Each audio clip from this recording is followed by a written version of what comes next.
Le balcon. Mère des souvenirs, maîtresse des maîtresses. Ô toi, tous mes plaisirs, ô toi, tous mes devoirs.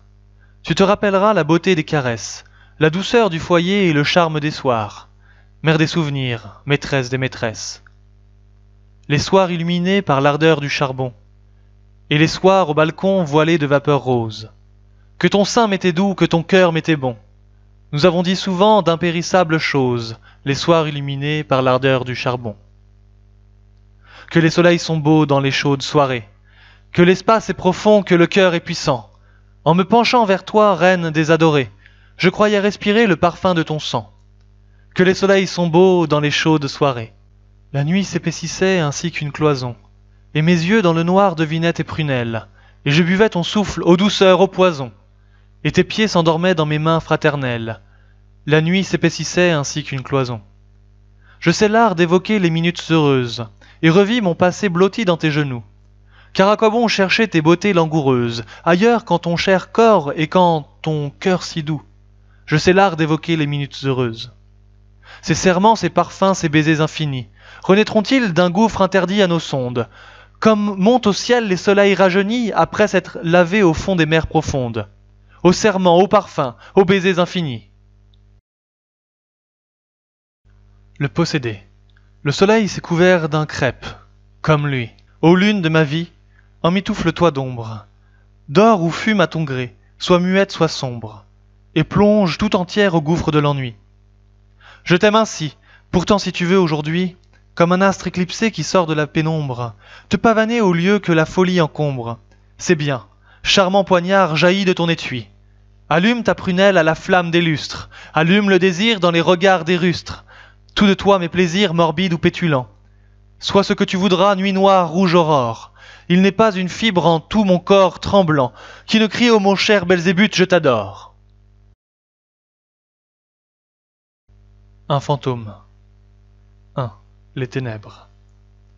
Dans les caveaux d'insondable tristesse, où le destin m'a déjà relégué, où jamais n'entre un rayon rose et gai, où, seul avec la nuit, maussade hôtesse, je suis comme un peintre qu'un dieu moqueur condamne à peindre, hélas, sur les ténèbres, où, cuisinier aux appétits funèbres, je fais bouillir et je mange mon cœur. Par instants brille et s'allonge et s'étale un spectre fait de grâce et de splendeur. À sa rêveuse allure orientale, quand il atteint sa totale grandeur, je reconnais ma belle visiteuse, c'est elle, noire et pourtant lumineuse. 2. Le parfum. Lecteur, as-tu quelquefois respiré, avec ivresse et lente gourmandise, ce grain d'encens qui remplit une église, ou d'un sachet le musc invétéré? Charme profond, magique, dont on nous grise, dans le présent le passé restauré. Ainsi l'amant sur un corps adoré, du souvenir cueille la fleur exquise. De ses cheveux élastiques et lourds, vivant sachet, encensoir de l'alcôve, une senteur montait, sauvage et fauve, et des habits mousseline ou velours, tout imprégnés de sa jeunesse pure, se dégageait un parfum de fourrure. 3.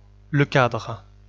Comme un beau cadre ajoute à la peinture, bien qu'elle soit d'un pinceau très vanté, je ne sais quoi d'étrange et d'enchanté en l'isolant de l'immense nature. Ainsi bijoux, meubles, métaux, dorures s'adaptaient juste à sa rare beauté. Rien n'offusquait sa parfaite clarté, et tout semblait lui servir de bordure. Même on eût dit parfois qu'elle croyait que tout voulait l'aimer, elle noyait sa nudité voluptueusement, dans les baisers du satin et du linge, et lente ou brusque à chaque mouvement, montrait la grâce enfantine du singe. 4. Le portrait. La maladie et la mort font descendre de tout le feu qui pour nous flamboya, de ces grands yeux si fervents et si tendres, de cette bouche où mon cœur se noya, de ces baisers puissants comme un dictame, de ces transports plus vifs que des rayons. Que reste-t-il? C'est affreux, ô mon âme! Rien qu'un dessin fort pâle aux 3 crayons, qui comme moi meurt dans la solitude, et que le temps injurieux vieillard chaque jour frotte avec son aile rude. Noir assassin de la vie et de l'art, tu ne tueras jamais dans ma mémoire celle qui fut mon plaisir et ma gloire. Je te donne ces vers afin que si mon nom aborde heureusement aux époques lointaines, et fait rêver un soir les cervelles humaines, vaisseau favorisé par un grand Aquilon. Ta mémoire, pareille aux fables incertaines, fatigue le lecteur ainsi qu'un tympanon. et par un fraternel et mystique chaînon, reste comme pendu à mes rimes hautaines. Être maudit à qui, de l'abîme profond jusqu'au plus haut du ciel, rien, hors moi, ne répond. Ô toi qui, comme une ombre à la trace éphémère, foule d'un pied léger et d'un regard serein les stupides mortels qui t'ont jugé amer, statue aux yeux de jet grand ange au front d'airain. Semper Edom. D'où vous vient, disiez-vous, cette tristesse étrange, montant comme la mer sur le roc noir et nu? Quand notre cœur a fait une fois sa vendange, vivre est un mal, c'est un secret de tous connu. Une douleur très simple et non mystérieuse, et comme votre joie éclatante pour tous. Cessez donc de chercher, ô belles curieuses, et, bien que votre voix soit douce, taisez-vous. Taisez-vous, ignorante, âme toujours ravie, bouche au rire enfantin, plus encore que la vie. La mort nous tient souvent par des liens subtils.